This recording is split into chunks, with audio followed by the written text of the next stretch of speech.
sisi tunapokea mbegu ya kufanyika watoto wa Mungu, na ile mbegu haiharibiki.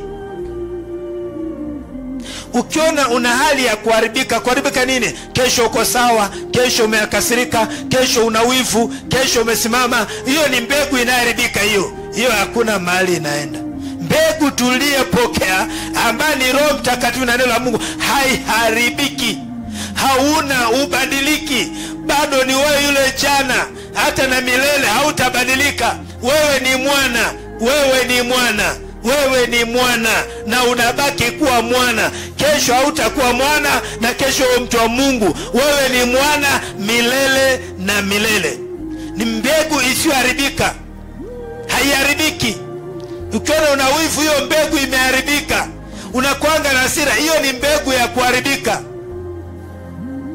Unapenda dunia, hiyo ni mbegu ya kuharibika. Lakini mbegu isiyoharibika, hakuna mabadiliko. Jumapili, Monday, Tuesday, Wednesday, Thursday, Friday, Saturday, Sunday, you are the same. Wewe ni mwana kabisa, na kila konae anaona mwana. Maana ni mbegu isiyoharibika.